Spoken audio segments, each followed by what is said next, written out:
Good morning, student. I am Rajendra Simori, your maths teacher from the Gnan Manjari Vidyapeeth Mova.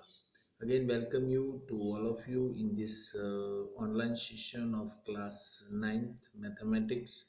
And today we discussed about the another one points that we interleaved in between the last lectures. That is, we learned into the previous lecture that is related with the rational numbers, how to plot on the number lines, mixed rational, um, proper fraction, mixed fraction, and improper fraction, and how to represent within to the decimal or negative rational numbers, everything. Okay, and we also learn about the two different method for plotting the rational numbers between rational numbers, and these rational numbers between the rational numbers we have to find out the different method among them. First one was average mean method, or second one is for uh, compare directly with the different denominator. So we have to make the common denominator methods. That is also be considered the second one into the last lecture. So today we learn about the third one concepts, that is the rational numbers and their decimal expansion. So that is directly from available from SB4 and SB5 from your supplementary book. So you can also simultaneously watch that how to represent these rational numbers, and also be knowing about its decimal expansion. So let us move on it. Now this is one particular method, so you all are worried about these things, and you can also draw like this one, how to solve these things. You can also simultaneously check from your supplementary book. It's a one kind of method, it's a one kind of trick, it's a one kind of process. That process you have to knowing about these things, because of it's also be based on 10th class, so you must be cleared about that things, how to uh, rational numbers and decimal expansions is required here. So let us move on to the first parts of these things. Here given the two examples in your screen. First one is displayed at 1 by 5, and second one is 1 by 3 is there. So 1 by 5, just we have to divide 1 by 5. So simply we can also knowing about that. First we take the process whatever it displayed. Then after I also displaying easy method also. Whatever the read carefully, and whatever the method is appropriate for you, that things you directly process in your mind. Okay, so let us move on it. First one is that the example is considered here. uh, 1/5 is there, तो यहाँ पे आपको focus करना है कि 1/5 को यदि हमें डेसिमल एक्सपेंशन में लिखना है. So let us look of this particular examples of division you just solve.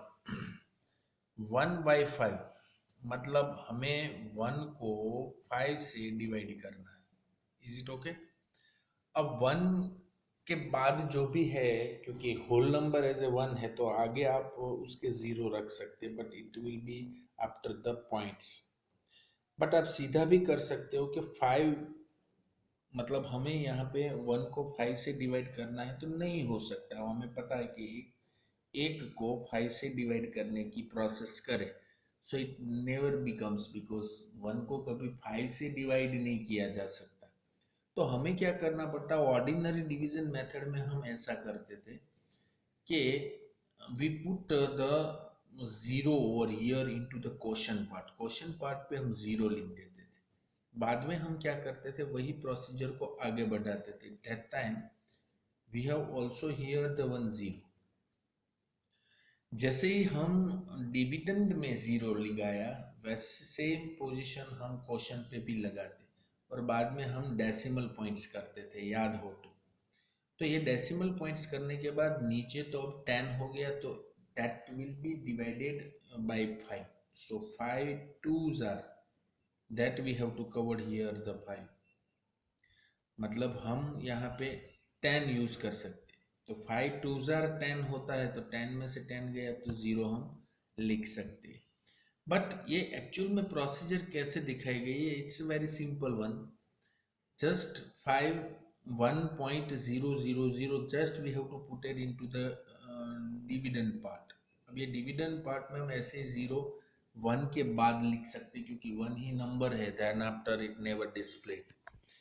सो 5 से हम स्टार्ट करेंगे, तो 5 पहले तो नहीं चलता है, तो 5 0 से हमने चला है तो यहाँ पे तो 0 ही बचेगा ना। सो 5 0 आर 0। सो 1 में से 0 पहले गया तो क्या बचता है? 1 ही बचता है। एक में से 0 गया तो क्या बचता है? 1 बचता है। ओके, यहाँ तक क्लियर। अब हमने जो पॉइंट के बाद डिविडेंड में 3 0 लगाए हैं डिविडेंड में, वो 0 हम नीचे कैरी कर लेते हैं। अब ये कैरी हो गया यहाँ पे 0, तो ऊपर से एक 0 आया तो इट बिकम्स है 1 0। अब मीनवाइल क्वेश्चन में क्या पोजीशन होगी? पहले तो हमारा डिवीजन नहीं हुआ, इसके रीजन से हमने क्वेश्चन में लगा दिया था 0। अब 0 लगा ही दिया है, then after we put the decimal 0 point. अब हम चलते हैं क्योंकि यहाँ हमारे पास 10 आ गया है। सो 5 टू जार 10। सो 10 में से 10 गया, अगेन वी कवर्ड द 0। अब 0 हमारे पास आ गया तो ऊपर से हमने 0 कैरी फॉरवर्ड किया क्योंकि हमने 3 0 लगा दिए थे, तो 0 यहाँ पे लाए तो 2 0 हो गए।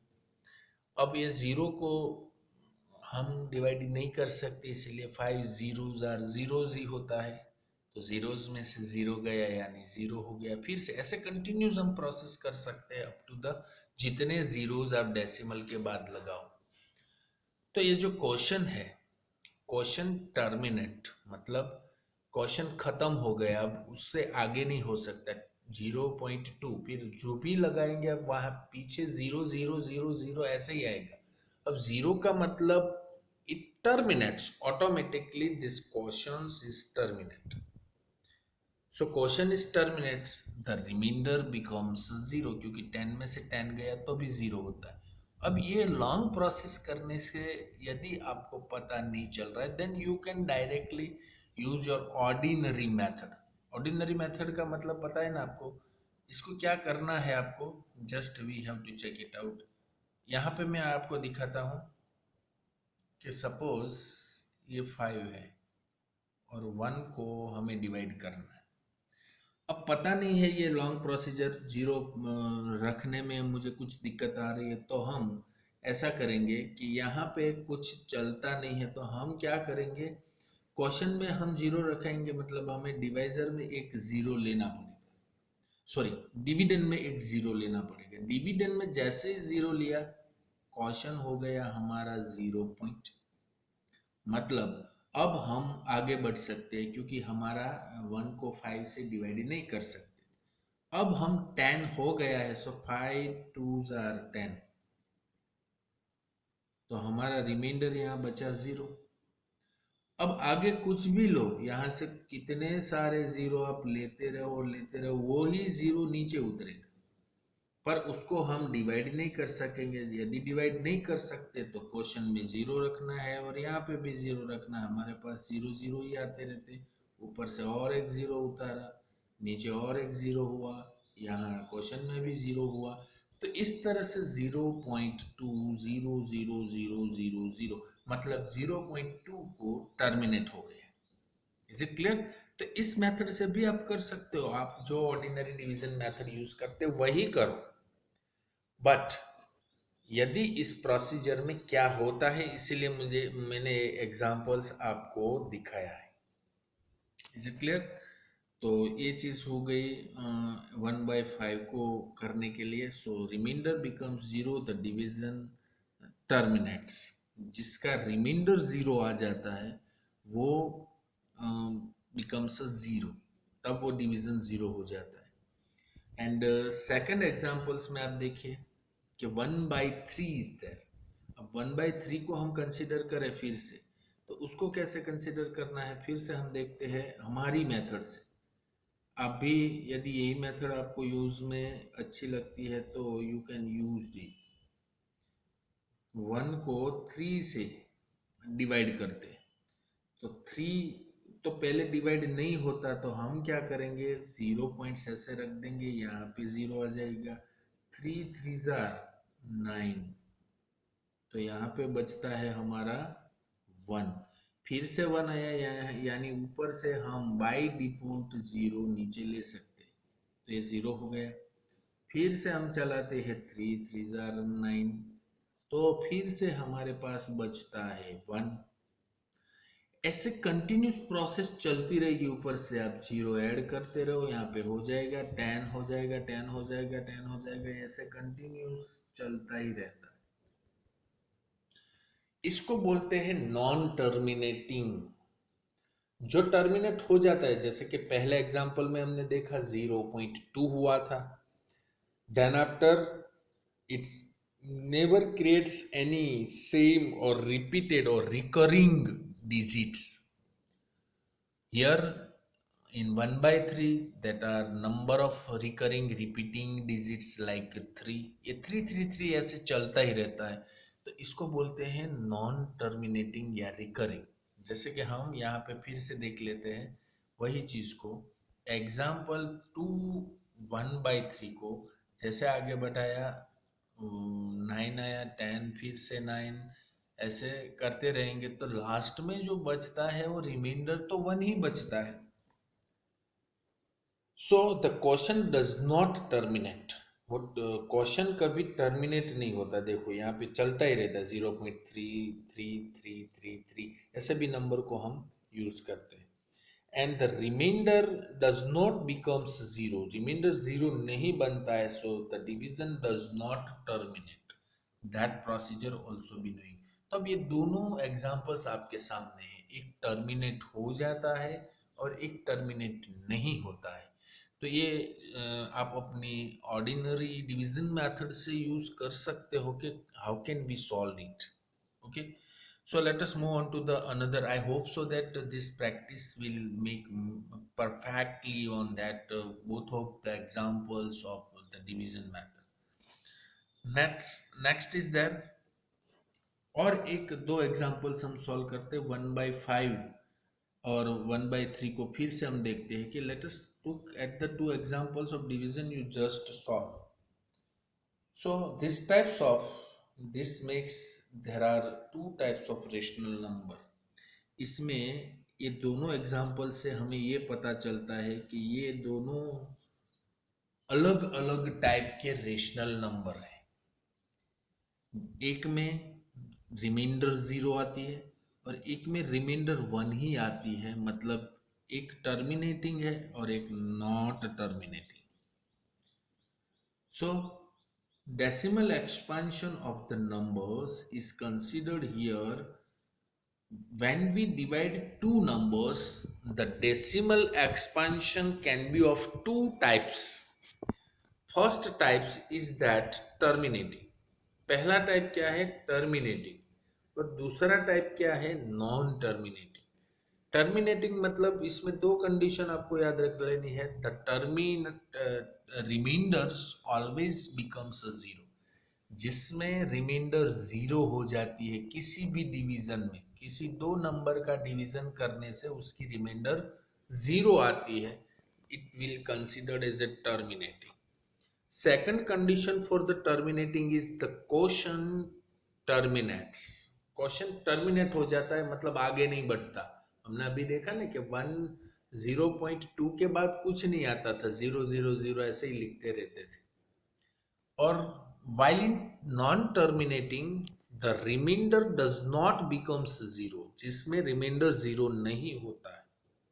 दूसरी condition, the question does not terminate, वो क्वेश्चन भी टर्मिनेट नहीं होता, कंटिन्यूस रिपीट होता रहता है। जैसे कि हमने एग्जांपल्स में आगे देखा 0.333333 ऐसे। सो नॉन टर्मिनेटिंग में भी दो चीज होती है, एक होता है रिकरिंग, जैसे मैंने अभी बोला, और दूसरा होता है नॉन रिकरिंग। तो नॉन टर्मिनेटिंग के दो पार्ट हो गए, एक हुआ रिकरिंग और दूसरा हुआ नॉन रिकरिंग। रिकरिंग का मतलब होता है व्हेन अ डिजिट और set of digits in the questions repeat in the pattern. जो होता है वो पैटर्न में रिपीट होता है। और non recurring when the digit in the question do not repeat any pattern, कोई पैटर्न रिपीट नहीं होती है फिर भी वो नॉन टर्मिनेटिंग होता है। समझ में आ रहा है ना? रिकरिंग का मतलब जो भी डिजिट्स का सेट है या डिजिट है वो एक जैसे रिपीट होती है और उसकी पैटर्न रिपीट होती है। Not only for concern about only one digit but sometimes two digits या ब्लॉक ऑफ डिजिट्स आगे बढ़ता है, उसको हम रिकरिंग बोलेंगे। सो नॉन टर्मिनेटिंग के और फर्दर टू टाइप्स है, one is recurring and second one is non recurring. तो नॉन रिकरिंग में कोई पैटर्न नहीं होती, कोई रिपीट नहीं होता। So these are the decimal expansion of the numbers, and we have learned about the terminating and non-terminating. Non-terminating के और दो types, recurring and non-recurring. So let us move on it. Rational numbers can be classified into two types based on their decimal expansion. पहले मैंने बताया terminating rational number and non-terminating recurring rational numbers. So reminder इसमें zero हो जाती है, question terminate हो जाता है। एग्जाम्पल आप ले सकते हो 1/5 that is 0.2 is there. Similar way we are going for the non-terminating recurring rational numbers. First one is the remainder does not becomes zero. The quotient does not terminate a digit or set of digits repeating the pattern. कभी ये terminate नहीं होता है और digit जो भी होती है आपकी या सेट ऑफ द डिजिट्स होती है वो एक पैटर्न में रिपीट होती है। जैसे कि यहाँ पे बताया है 1/3 में जैसे हमारा आंसर आता था 0.333, then we have to put dot dot dot dot. And similar way 3/11 यदि हम करते हैं डिवीजन में तो 0.27 ऐसे आता है। अब हम ये एग्जांपल्स भी देख सकते हैं, जैसे कि यहाँ पे आपको बताया कौन सा एग्जांपल्स था यहाँ पे 3/11। सो 3/11 को भी हम यहाँ पे टर्मिनेट कर सकते हैं, डिवीजन कर सकते हैं। जैसे कि मैंने स्मॉल में यहाँ पे 3 को 11 से डिवाइड करते हैं तो अब कैसे आता है। अब पहला तो चलता नहीं इसलिए हम पहले ज़ीरो रख देते हैं, 0 पॉइंट, तो यहाँ पे 30 हो गया। अब क्या करेंगे, 11 2 जार 22, तो यहाँ पे बचता है ये माइनस करने से हमारे पास बचता है 8। अब 8 हमारे पास आ गया। अब 8 से तो चलता नहीं है क्योंकि जो 30 में से यदि हम 22 निकालो तो हमारे पास 8 बचता है। तो 8 तो यहाँ पे चलता नहीं, तो हमें क्या करना पड़ेगा, ऊपर से हम ज़ीरो नीचे लेंगे। तो 8 ज़ीरो हो गया, तो जैसे ही ज़ीरो लेंगे हम, तो अब एक बार डेसिमल आने से बार बार हम उस पॉइंट्स में नहीं लेते हैं, वो हमारा ओरिजिनली डिवीजन मेथड है ही। हम 0.2 फिर बाद में हम क्या करते हैं, और कोई डेसिमल लेने की ज़रूरत नहीं होती, एक बार हमने ले लिया 0.2, तो ऐसे ही चलता रहता है। तो 11 7 जार कितना होता है, 77 इज देयर। तो हमारे पास बचता है 3, फिर नहीं चलता इसलिए ऊपर से 0 लगाएंगे। सो फिर 30 आया, मतलब ये स्टेप फिर से जहाँ से हमने स्टार्ट किया वहाँ आ गया 30। अब 11 2 जार फिर से स्टार्ट हुआ, यानी हमारा 22 हुआ, फिर हमारे पास 8 बचा, फिर हमने 0 लिया, तो फिर हम 7 से कर सकते हैं। ऐसे चलता रहता है। देखो 0.27 मतलब 0.27272727, यानी यहाँ पे एक डिजिट से ज़्यादा सेट ऑफ डिजिट्स 27 का सेट हो गया डिजिट्स का, वो आगे बढ़ता है। It is called one recurring pattern, इसको रिकरिंग पैटर्न बोलते हैं। तो ये मैं आपको एक्सप्लेन करने के लिए यहाँ पे बताया था। अब ये दोनों जो फंडामेंटल्स है वो अच्छी तरह से आपको याद कर लेना है। आप अपनी फेयर बुक में भी लिख सकते हो, because of its very useful for you. Next one, now non terminating recurring rational number किसको बोलते हैं, terminating non terminating recurring rational numbers का मतलब होता है 1/3 and then we got 0.333. So in the above decimal expansion the digit 3 is repeating. यहाँ पे क्या हो रहा है, number 3 digits are repeating over here. Usually a bar is put over the digits being repeated. ऐसे जब भी चीज आपके सामने आए तो उसके ऊपर, वो डिजिट के ऊपर आपको बार रखना होता है। जैसे कि यहाँ पे आपको बताया गया है, देखो 0.3 मतलब 3 रिपीट हो रहा है, तो ऐसे हम अपने मैथमेटिकल फंडामेंटल्स में क्या लिखेंगे, और सभी 3 यानी रिपीट होने वाले सभी डिजिट को लिखने की जरूरत नहीं है। We just put 0.3 bar, this is a sign of bar. तो कैन बी रिटर्न 1/3 0 पॉइंट, इसकी जगह पे हम ऐसे भी लिख सकते हैं। So this are the 3 things is very important to here. इसको हम क्या बोलते हैं, bar. Bar, BAR, it is consider the bar. तो जितने भी रिपीट हो जाए उसके ऊपर हम बार रखेंगे। तो यहाँ पे क्वेश्चन होना चाहिए आपको कि सर अभी जो हमारी एक पैटर्न आ रही थी वो तो ऐसे थी 0.272727 ऐसे, तो इसको कैसे रखेंगे बार में। तो यहाँ पे मैं उसको कंसिडर कर रहा हूँ 0.27, then we put the bar. So this is the bar. तो अब बार क्या हुआ, जो डिजिट्स या सेट ऑफ डिजिट रिपीट हो रही है वो, ये सिंगल हो तो सिंगल के ऊपर, या तो डबल हो तो डबल के ऊपर हम बार रिप्रेजेंट करेंगे। तो ये क्लियर हो गया आपका। Next one, convert 3/11 to its decimal form. Decimal form में हम कन्वर्ट करना है, तो 3 को 11 से डिवाइड करना है। सपोज मान लो कि 3 को हम कैसे 11 से डिवाइड करें। अब आप यहाँ 11 से डिवाइड करेंगे तो कैसे उसका डेसिमल फॉर्म्स जनरेट होगा। 11 तो अभी यहाँ नहीं चलता है, इसीलिए हम यहाँ पे 0 पॉइंट आगे लेंगे। 0 पॉइंट को अभी मैंने ये चीज़ आपको बताई है।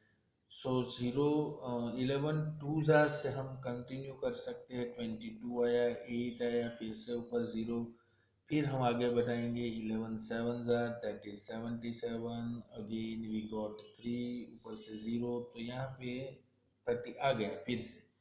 तो 0.27 27 27 ऐसे चलता रहेगा, लाइक दैट। समझ में आ गया। तो ये आपका पूरा एक्सपेंशन है, ये एक्सपेंशन भी आप ऐसे बढ़ा सकते हो। So solve up to 8 decimal digits.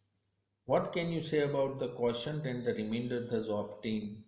तो आपका जो रिमाइंडर बचता है वो क्या आता है, just we have to check it out. तो ये चीज़ एक्सरसाइज में, प्रैक्टिस में आप कर सकते हो। Now set of digits keeps repeating in the quotient after 3 iterations of the division। अब देख सकते हो 0.27, 3 का इटरेशन हुआ, फिर से रिपीट हुआ 27। तो iteration up to the 3 digits it will be considered is into the repeating mode, 27 27 27 27। so remainder does not becomes 0। अब जब भी आप देख सकते हो यहाँ पे कि आपका रिमाइंडर कभी नॉन टर्मिनेटिंग में 0 नहीं होता है, ये चीज आप याद रखेंगे। Now what type of rational number is 3/11। 3/11 को हम किस टाइप का रेशनल नंबर कहेंगे। Obviously 3/11 is a non terminating recurring rational number. फिर से मैं बोल रहा हूँ, non terminating recurring rational number. Instead of a single digit, 2 digits keep repeating in the questions, so we can put 0.27 बार, ऐसे हम लिख सकते हैं। ये तीनों चीज हमारी कंक्लूजन है। So let us move on to the next point. So this first block 27, remember that the number of digits repeat is always less than the divisor in our case। अब देख सकते हो कि 2 है, एक तभी ये ब्लॉक हो सकता है जब 11 से 2 से 11 ज़्यादा हो। समझ में आ रहा है ना, क्योंकि हम जो भी चीज़ यूज कर सकते हैं। वो वो नंबर वहाँ पे दिखता है, वो टू दिखता है। अब टू जब दिखता है तो डिवाइजर उससे बड़ा ही होगा। मतलब जो भी क्वेश्चन आपके साथ में रहा है वो that is lesser than the divisor, divisor से लेस होगा। So, understanding point of view, just convert it for the following rational numbers into decimals and classify it into terminating or non-terminating. तो आज आपको 4/5 और 11/6 का दोनों का होमवर्क अभी आपको टर्मिनेटिंग और नॉन टर्मिनेटिंग भी बताना है, क्लासीफाई भी करना है और उसको रिकरिंग है कि नहीं वो बताना है। So this is for your homework, first homework of today's, and also भी check it out for the its answer. हम आंसर भी उसका चेक कर लेते। 4 को 5 से यदि हम डिवाइड करें तो 0.8 बचता है। 0.8 इज द टर्मिनेटिंग डेसिमल। यहाँ पे मैंने थोड़ा सॉल्यूशन बताया, but it will also be going on to the complete into the homework. And second one है वो 11/6 है।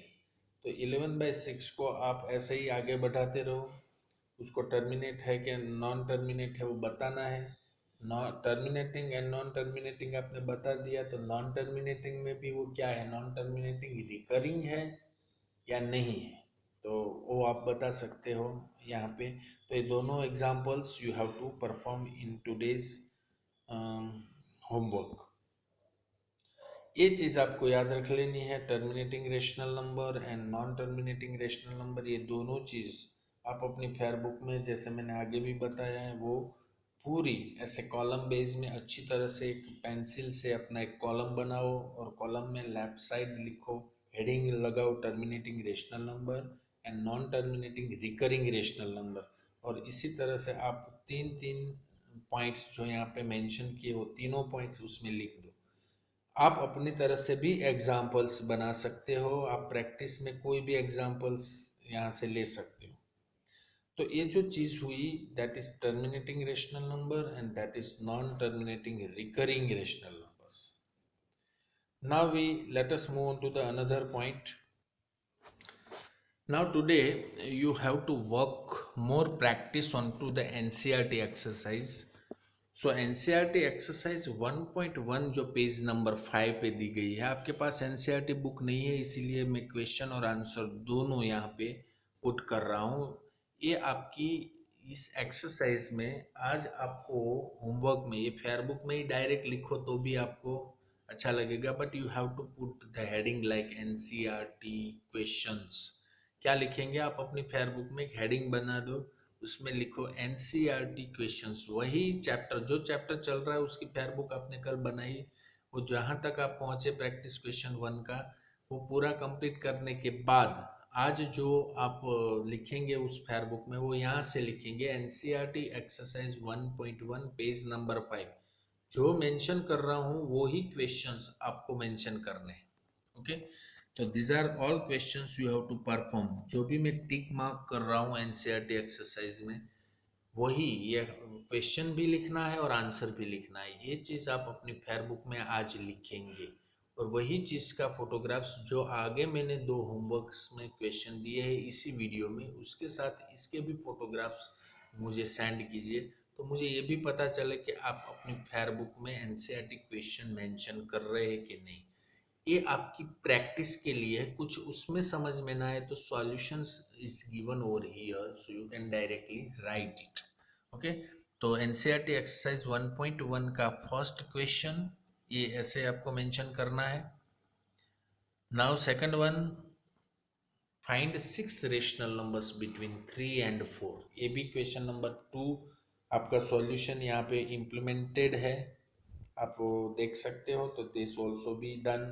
जिसकी ये टिक मार्क्स लगती है वही क्वेश्चंस आपको अपने NCERT अपनी फेयर बुक में under the heading of NCERT questions करके आपको लिखना है। बट आप मेंशन कर देना कि जब भी आपके पास NCERT बुक आ जाए तब आपको पता चले कि इस क्वेश्चंस कौन सा क्वेश्चन है, इसीलिए आप उसके साइड में लिख देना कि एक्सरसाइज 1.1 पेज नंबर 5, ऐसे उसका किसका क्वेश्चन है, क्वेश्चन नंबर 2, ऐसे। ओके, तो this is one guideline for how to write this all questions in your fair book. Again this continues this second questions for the second screen. यहाँ पे second screen पे वही question number 2 का solution continue हो रहा है, तो ये चीज़ भी आपको मेंशन कर लेनी है। Now the third question of NCERT, you can also write down these things. Find 5 rational numbers between 3/5 and 4/5। ये चीज़ भी आपको मेंशन करनी है। जो भी मैं टिक मार्क्स कर रहा हूँ वो सभी questions under the heading of NCERT you have to write in your fair book. तो ये थर्ड क्वेश्चन हो गया। थर्ड क्वेश्चन की सेकंड स्क्रीन, तो ये भी आपको कंटिन्यू करना है। तो ये थर्ड क्वेश्चन हो गया। अब हम आगे बढ़ते हैं क्वेश्चन नंबर 4। ये पूरी एक्सरसाइज 1.1 है, एनसीईआरटी की पूरी एक्सरसाइज का सॉल्यूशन हम यहाँ से दे रहे हैं। तो आप जो भी सीख चुके हैं उसकी प्रैक्टिस भी एनसीईआरटी में से आप कर सकते हो। So that fourth also be included over here. This is for given the statement true और फॉल्स, और इसमें आपको रीजन भी बताना है, ट्रू है तो भी और फॉल्स है तो भी। This is the second one of a fourth. You can also write down these things. Now this is a fourth, 3, that is also be covered here. Now 1.2 का exercise 1.2 that is given in page number 8 of NCERT. Just question number 1 का first आपको लिखना है। This is exercise 1.2 second one, that is also be put in your fair book. Then this is the third one of question number 1 of exercise 1.2, and exercise 1.2 का question number 2, are the square root of all positive integers irrational या नहीं है कि है, ऐसा आपको बताना है इस क्वेश्चंस को। इसका आंसर ये ब्लू में दिया ही है, सभी का आंसर क्वेश्चंस के नीचे दिया ही है। Just you have to solve out और you have to write in your fair book. Okay, so this is the 1.2 ka question number 3, that is also be mentioned. Show how under root 5 can be represented on the number line.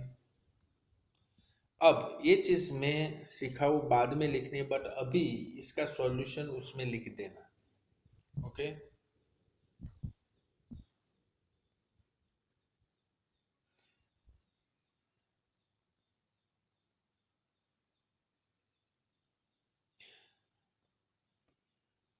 and up to the 3 steps, all the 3 questions of exercise 1.2 you have to write over there. Among them only third questions I have to solve। अभी जो यहाँ पे मैंने टिक किया ना 3 steps में, ये है, ये पूरे 3 स्टेप्स में पहले आपको एक्सप्लेन करूँगा, बाद में वो समझ में आएगा। But right now you have to write down all the steps procedures and whatever the figure is given in to the answer. तो आपको ये पूरा क्वेश्चन 3 है वो भी आपकी अपनी फेयर बुक में लिख लेना। अप टू द 4 स्टेप्स, ये चौथा स्टेप्स भी इसमें इम्प्लीमेंटेड है। And this all 4 steps of the question number 3। फिर बाद में आता है आज जो हमने कुछ सीखा है वो 1.3 एक्सरसाइज में आएगा क्वेश्चन नंबर 1। तो you have to given the decimal expansion each has. Decimal expansion आपको दिखाना है 36 डिवाइड बाय 100, तो हमें कंसिडर होगा 36 को 100 से डिवाइड करना है, और जो भी मिल रहा है उसको बताना है कि टर्मिनेटिंग है या नॉन टर्मिनेटिंग। तो इस तरह से आपको उसके आंसर में प्लॉट करना है 1.3 क्वेश्चन नंबर 1। फिर 1.3 क्वेश्चन नंबर 1 का second Roman. So this is the second Roman. You can also doing like that in the today's method. This is the third. You can also mention it. third one, and fourth one Roman, that is also be included over there. This is the fifth one. ये सभी practice आज के लिए आपकी हो जाएगी यदि आप साथ में सॉल्यूशन के साथ ही आप उसमें फेयरबुक में मेंशन कर लो। आज थोड़ा होमवर्क आपका ज़्यादा रहेगा। Then last one, question number 1 का फिफ्थ सिक्स,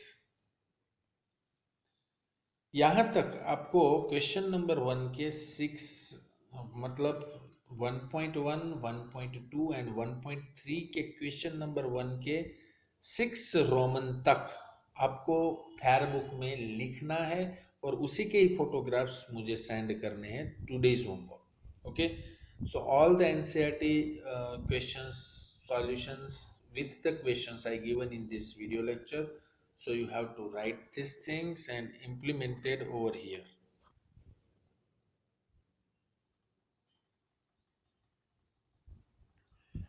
तो समझ में आ गया क्या क्या होमवर्क था।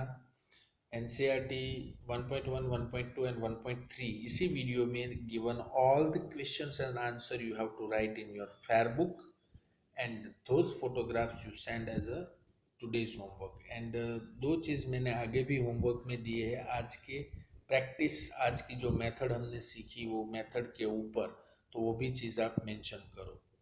Thank you very much for being with us. We conclude our session today. We will meet very soon into next lecture. Thank you. Thank you very much.